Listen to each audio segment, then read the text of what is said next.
น้องไปอยู่ในเมืองแล้วจะเป็นจังใดก่อนที่เจ้าจะไปเคยให้มันหมายว่าจะบ่ทิมกัน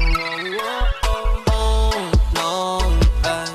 ยังบ่ลืมเลยเรื่องราววันนั้นเรื่องที่เฮาสองคนเคยมีความสุขอยู่ที่เถียงนาน้อย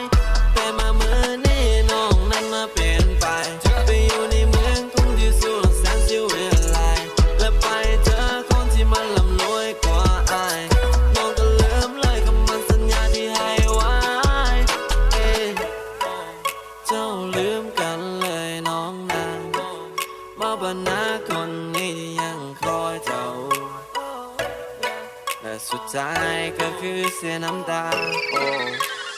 โอ้น้องไปอยู่ในเมืองแล้วจะเป็นจังใดก่อนที่เจ้าจะไปเคยให้มันหมายว่าจะบ่ทิมกันว่าผู้หญิงคนเดียวที่เฮ็ดให้คอยนั้นเสียเส้นคำว่าฮักจนเน็ตให้คอยไปบ่เป็นก็ย้อนว่าเจ้านั้นงามไม่เลยลงมาปากใจและตอนสุดท้ายเจ้าก็มาเห็นให้เสียใจแต่ในตอนนี้ไม่มีเป็นควายพวกเธอจะหักดีได้ย้อนมาฐานะเฮาบ่รวยแต่คงต้องได้ยอมรับว่าเฮาน่ะดวงสวยที่เกิดมาเจอผู้หญิงที่นิสัยควายมาเดอะฟักเกอร์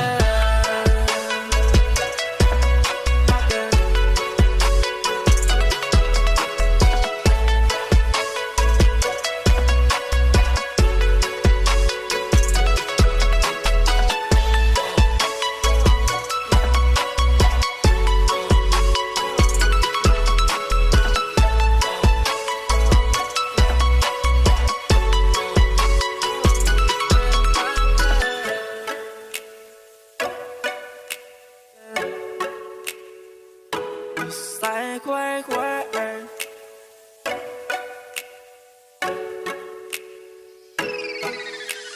โอ้น้องไปอยู่ในเมืองแล้วจะเป็นจังใดก่อนที่เจ้าจะไปเคยให้มันหมายว่าจะบ่ทิมกันโอ้น้องยังบ่ลืมเลยเรื่องราววันนั้นเรื่องที่เฮาสองคนเคยมีความสุขอยู่ที่เถียงนาน้อยแต่มามื้อนี้น้องนั้นมาเปลี่ยนไปไปอยู่ในเมืองกรุงที่สุดแสนสิวิไลและไปเจอคนที่มันร่ำรวยกว่าอ้ายน้องก็ลืมเลยคำมั่นสัญญาที่ให้ไว้ก่อนไปสัญญาไว้ดีว่าต่อจากนี้จะมีแต่เราแล้วเจ้าก็ลืมคำเว้าแล้วไปเอา